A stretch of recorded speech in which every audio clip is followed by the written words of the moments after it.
Hello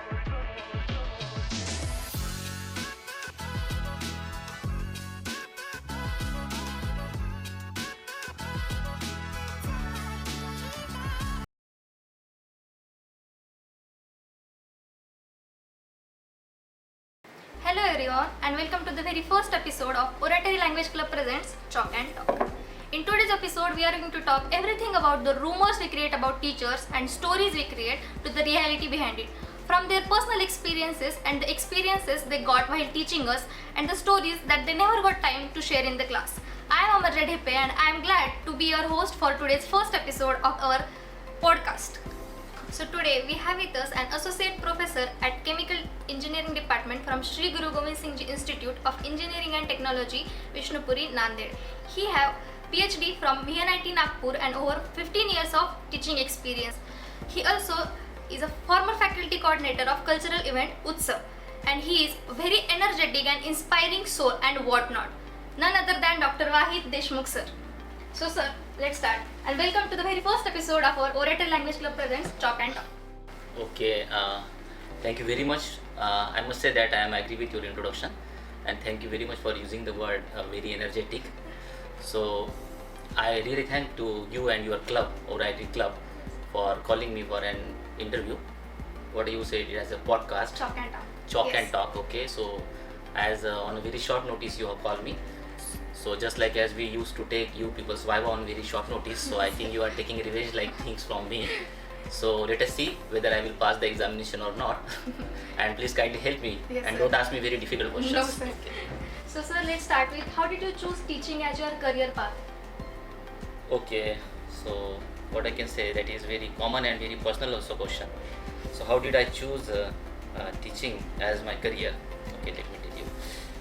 What I believe, when you choose your career, it should not be a career to just earn the bread and butter.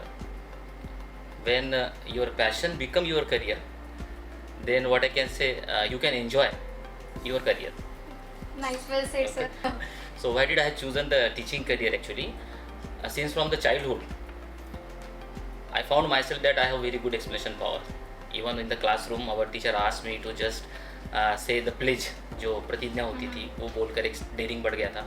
After that, in college, I also take parts in various cultural activities and debate competition, all these things. And at every instant, I realized that I cannot say that very good communication skill, but I have very good expression power.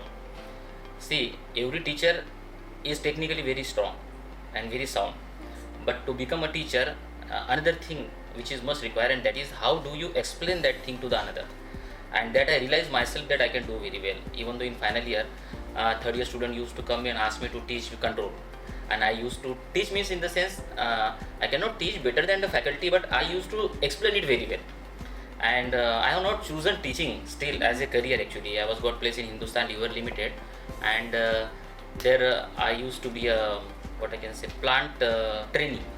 And at that time what happened, there was a engineer, IIT pass out engineer, and his duty was before starting the shift, he has to give the safety training to every laborers. So here he used to take 10 or 15 minutes. वो क्या करते थे, हर बार उनको training देते थे, and we junior engineer used to sit and observe कि what he is explaining.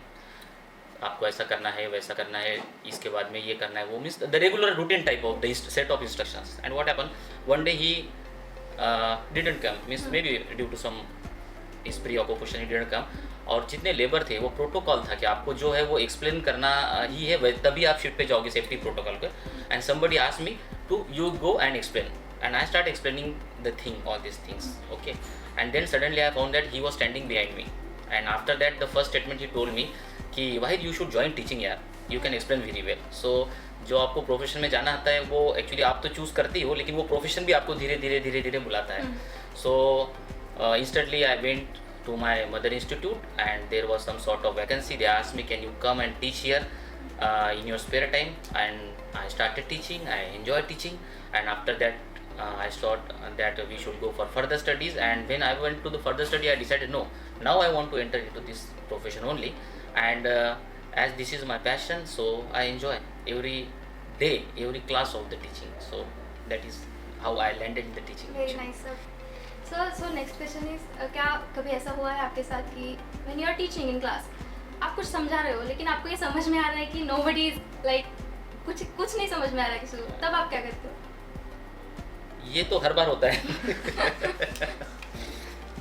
It varies from batch to batch actually.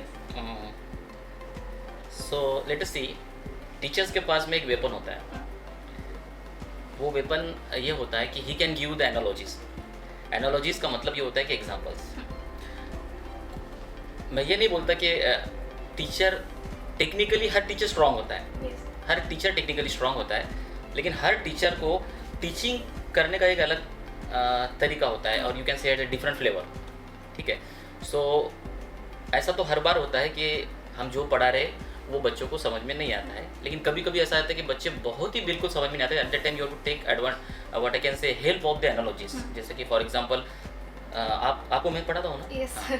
तो in what I can से अभी बर्नौलीज इक्वेशन चल रहा था अपने Yes, क्लास yes. में, और बर्नौलीज इक्वेशन का स्टेटमेंट होने के बाद में then I come to know that entire class is not getting what is the Bernoulli's equation. Yes, I so remember. What I have given the analogy कि एक पिताजी है और वो बहुत कंजूस है और उनके पास में 150 रुपीज़ है. उन्होंने 50 रुपीज़ अपने तीनों सन को दे दिए और कहा कि जाओ आप एक यात्रा में जाके आओ, लेकिन पैसे कुछ भी खर्च मत करना. सो व्हाट हैपन कि जब वो घर से यात्रा के लिए निकले और जब यात्रा में घूम रहे थे तो एक छोटे भाई ने अपने 50 रुपये बड़े भाई को दे दिया रखने के लिए. उसके बाद में बड़े भाई ने थोड़ी देर के बाद में उसके पास जो 100 रुपये जमा हुए थे वो मझले भाई को दे दिया कि तुम्हारे पास रखो. और फिर जब वापस घर पे आते आते मझले भाई ने पूरे पैसे छोटे भाई के पास में दे दिया. और पिताजी ने पूछा कि मैंने जो पैसे दिया था बड़े भाई को कहाँ पे, तो उसने बोला मझले के पास. मझले को पूछा तो बोले मेरे पास नहीं है, छोटे के पास. तो पिताजी ने पैसे सबसे पहले देखा और देखा कि नहीं 150 रुपीज़ है. So that is the Bernoulli's theorem. Energy at every location of the pipe is constant. Yes. However, when one energy increases, at the cost of another energy decreases. So it is nothing but a law of conservation of the energy. So what you can say that कि ये ऐसा analogy दिया and I saw all the student understand that particular thing. Though this is a very what I can say crude method of teaching, but what I can say that कि whenever I found that my class is not getting involved, तो आपको instantly you have to change language. You have to English से मराठी में आना पड़ता है, मराठी से हिंदी में आना पड़ता है. Sometimes you have to crack a small joke. Sometimes you have to give a very good analogy. And then you found that कि नहीं वापस अपनी जो गाड़ी है वो लाइन पे आ गई है and then let it to be run fast. So this is the situation actually and it is a very good question. So next question sir, आजकाल म्हणतात सगळे की आजकाल काय 2 घरं सोडून एक इंजिनियर भेटतो, तो उस स्टेटमेंट पे आपका क्या ख्याल है? हे बघा 2 घर सोडून एक इंजिनियर भेटतो किंवा असंही म्हणू शकता तुम्ही की जर दगड फेकून मारला तर तो इंजिनियरला लागतो. That is correct thing. पण याच्यात वाईट काय आहे? मी तर म्हणतो 2 घर सोडून इंजिनियर नाही भेटला पाहिजे, घराघरात इंजिनियर भेटला पाहिजे. याचं कारण मी तुम्हाला सांगतो की इंजिनियर फक्त पासआउट होऊन जर भेटला तर ती चुकीची गोष्ट आहे. परंतु इंजिनिअरिंग जो तो शिकलेला आहे आणि ती इंजिनिअरिंग जर तो अप्लाय करत आहे तर आपल्याला अजूनही इंजिनियर लागतील. लक्षामध्ये म्हणजे for example let us take the example of what I can say China. तिथे फक्त डिग्री नाही आहे. They don't made the engineer, they made the skilled labours. Highest quality of skilled labour is nothing but the engineer. Okay. So मी काय करू शकतो final year झाल्यानंतर याचं उत्तर जर एखाद्याला भेटले तर तो चांगला इंजिनियर आहे. समटाइम्स आई यूज टू से इन माय क्लासरूम कि आप लोग जो है ना वो टप्पर ठोकने वाले बन जाओ.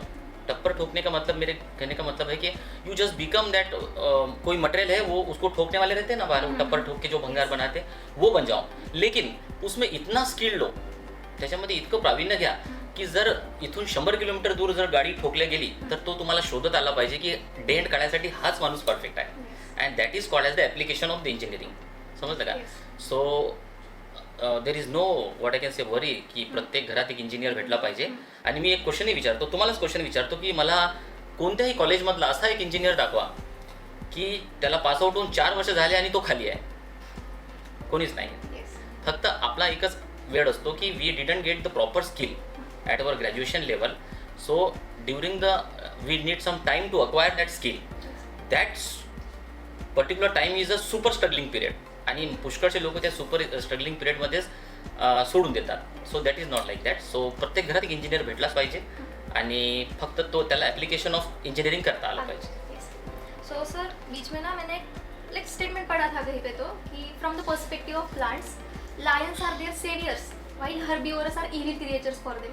तो स्टूडेंट्स के लिए भी तो सेम होता है ना, कुछ सब्जेक्ट इविल क्रिएचर्स जैसे रहते हैं और कुछ सेवियर्स रहते हैं. तो आपको क्या लगता है कि जो इविल क्रिएचर सब्जेक्ट्स है उसके कैसे डील करें हम? सब्जेक्ट ही नहीं होते, टीचर्स भी इविल क्रिएचर्स होते हैं, यू मीन टू से. So some teachers are evil creatures also for them, and some are very friendly. But always remember that कि they are strict actually. They are not evil creatures. I don't know in which category I come. But मैं बस इतना ही कहना चाहूँगा कि एक example लो आपके घर का. तो कुछ घर में मम्मी स्ट्रिक्ट होती है, कुछ घर में पापा स्ट्रिक्ट होते हैं. तो बच्चों को मम्मी इविल क्रिएचर लगती है क्या? पापा सेवियर लगते हैं. लेकिन इसका मतलब ये थोड़ी कि वो मम्मी के बगैर रह सकते हैं, वो पापा समझे. सो मम्मी डांटती है, इसका मतलब ये नहीं कि मम्मी के बगैर रह सकते हैं. So always remember that every subject is important, that is समझे. और जब आप इंजीनियरिंग में जाते हो तब तुम्हें पता चलता है कि हर सब्जेक्ट का क्या इंपॉर्टेंस है. जो सब्जेक्ट आपको हार्ड लग रहे हैं क्योंकि वो तुमने हार्ड बना दिए हैं, सब्जेक्ट कोई हार्ड नहीं होता है. सो व्हाट आई कैन से होना भी चाहिए, नहीं तो कोई भी इंजीनियरिंग पास हो जाएगा. सो मैं इतना ही कहना चाहूँगा कि अगर कोई सब्जेक्ट आपको हार्ड लगता है तो study well and try to understand it. और ये तो कोई भी आपको बताएगा. लेकिन yes, there are some subject they are killer and they are the beauty of engineering actually. They are the beauty of engineering. Are you getting? So I hope I satisfied your answer. Very well, sir. So sir, next thing I want to ask, as we are talking about students, ऐसा कौन सा excuse है, funniest excuse किसी student ने बनाया हो, like उसने काम नहीं किया या फिर और एक्सक्यूज़ बना दिया? So do you need what I can say true answer और just I shirt? True answer. So ऐसे तो बहुत सारे फनी एक्सक्यूजेस होते हैं और हम भी देते थे. So in a former college actually what happen, I used to teach process engineering drawing actually. तो वहाँ पे शीट्स बनानी होती है और जब सबमिशन डेट्स आती है ना तो बच्चे शीट्स को अब आपके वक्त, I don't know whether you practice it not, टोपो करते हैं. टोपो का मतलब होता है कि they never make the slide at their own. Engineering के बच्चे क्रिएटिव होते हैं. तो वो एक बकेट होती है और बकेट के अंदर एक लाइट डाल देते हैं, उसके ऊपर एक कांच होता है और एक अपने फ्रेंड की शीट होती है और उसके ऊपर अपनी शीट रख देते हैं. तो वो उसका पूरा रिफ्लेक्शन उस पर आता है और इमीडिएटली उसको बना देते हैं. अब यहाँ तक ठीक है. आई एम सॉरी टू से कि इंजीनियरिंग में हमने भी वो प्रैक्टिस की थी, अपने सीनियर्स के लिए बना के देते थे. At that time there was a ragging. लेकिन मैं एक स्टूडेंट का सबमिशन था, आई आस्क्ड हिम कि तुमने अभी तक शीट्स क्यों नहीं बनाई तुम्हारा, so I am going to fail you. तो उसने बोला सर वो टोपो मशीन अवेलेबल नहीं था. So this is the biggest excuse I have seen. Yes sir, the topo machine was not available, so it was taken by my friend, so I was unable to do the on time submission. ऐसे बहुत सारी चीज़ें हैं, but I think we are short of time. Yes sir. So sir, as you said कि हर teacher का अलग अलग style रहता है सिखाने का, बात करने का, एग्जाम्पल्स का. So what you think that you differ from other teachers in that sense? No, I cannot say that I differ from that particular teacher. लेकिन this is also true that every teacher has his own flavor. And how I differ from the other teacher, that I cannot answer because I have not seen the other teacher's teaching methodology. So you should ask this to any student. Okay? Maybe he will ask you कि आके बहुत डांटते हैं और या ऐसा भी बोल सकते हैं कि बहुत टफ पढ़ाते हैं या जो भी होगा, that इसका आंसर स्टूडेंट्स देंगे. I cannot give the answers. तो सर हमने बात करी बहुत स्टूडेंट्स और टीचर्स पे. सो थोड़ा आते हैं कि सर आपका फेवरेट स्पोर्ट्स कौन सा है? एज यूजुअल एवरी इंडियंस का जो फेवरेट स्पोर्ट्स होता है वही cricket. Cricket is my favourite sports and I use to play a lot during my college days. I participated in जो गांव में टूर्नामेंट्स होते हैं ना टेनिस बॉल के, we use to go on cycle to some another village and all this things. अपनी graduation life में भी बहुत क्रिकेट खेला है. और जब फैकल्टी लाइन में आए तब से थोड़ा सा स्पोर्ट्स चेंज हो गया. अभी उतना फिटनेस नहीं रहा तो अभी वॉलीबॉल खेलते हैं. तो I play volleyball also very well. So your favourite player in cricket and volleyball? No, not in volleyball actually. No favourite player in volleyball क्योंकि वॉलीबॉल देखते नहीं है, सिर्फ खेलते हैं.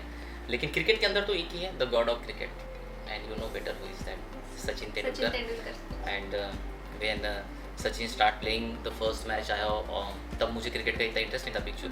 लेकिन जब उनको पहली बार मैंने देखा था, आई थिंक 14th ईयर के थे, तो हमारे क्रिकेट के कैप्टन थे, वो बोलते थे कि चलो आज एक बच्चा खेलने वाला है, वी विल यूज हिज. हम भी बच्चे ही थे तब. सो मैंने पहली बार देखा ना, जस्ट थॉट कि ये क्या खेलेगा. And eight the time he played such a lot of thing कि मैंने अपने बैट पे लिख दिया था नाम सचिन तेंदुलकर. तो so he is my favourite player. He is my favourite also. Okay, ये ज़्यादातर इंडियंस का, पूरे इंडियंस का फेवरेट है.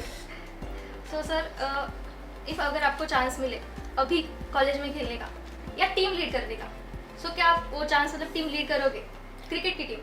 क्रिकेट की टीम तो शायद नहीं लीड करूँगा, बिकॉज उतना फिटनेस नहीं है अभी। लेकिन वॉलीबॉल ज़रूर खेलेंगे और क्रिकेट में कमेंट्री करना हम पसंद करते हैं। Commentary, okay sir. So sir next cheese, from the motivational purpose, क्या आपके साथ कभी ऐसा हुआ है कि एक चीज़ यू ईगरली, मतलब आपको चाहिए ही चाहिए, आपने ऐसे पूरे साल लगा दिया उसके लिए कि नहीं अब मैं ऐसे करूँगा तो मैं ऐसे करूँगा, ऐसे आपने सोच के रखा है दिमाग में जब मैं ये बन जाऊँगा तो ये करूँगा, लेकिन एट द टाइम जब वो चीज़ आपको मिलने वाली होती है तब ऐसे कुछ तो सिनारियोज बन जाते हैं कि वो आपको नहीं मिली, और उसके बाद फिर आपके मन में ऐसा लग रहा है कि नहीं अब तो सब खत्म हो गया यार, अब तो कुछ नहीं रहा। तो उस चीज़, जो स्टूडेंट्स ऑब्वियसली वो फेस करते ही होंगे, तो उस चीज़ से कैसे डील करना? देखो, मैं आपको एक बात बताता हूँ कि हर बार तो ऐसा होता ही है कि हमको कोई चीज़ चाहिए होती है और वो नहीं मिलती है, या बहुत सारे बार ऐसा होती है कि बस मुंह को आया और हाथ ना लगा। लेकिन तुमसे एक चीज़ कभी छीनी नहीं जाती है जो तुम्हारे वाटकन से मुकद्दर में लिखी हुई है, ठीक है? तो एक साहिर लुधियानी साहब का गाना भी है कि जो मिल गया उसी को मुकद्दर समझ लिया, जो खो गया मैं उसको भुलाता चला गया, हर फिक्र को, मतलब वो लाइन एक्चुअली यहाँ पे ठीक नहीं, हर फिक्र को धुएं में उड़ाता चला गया, गम और खुशी का फ़र्क ना महसूस हो जहाँ, मैं खुद को उस मकाम पर लाता चला गया। तो ऐसा जो मिल गया बस वही अपनी डेस्टिनी है। थोड़ी देर के लिए बुरा लगता है, क्योंकि अगर वो चीज़ को आप एक्यूमुलेट करके रखोगे ना कि मुझे ये चाहिए था, मुझे ये चाहिए था, तो फिर वो डिप्रेशन में कन्वर्ट हो जाती है। सो जो मिल गया बस उससे भी खुशी मनाओ, तो उसमें कोई ऐसा इशू नहीं।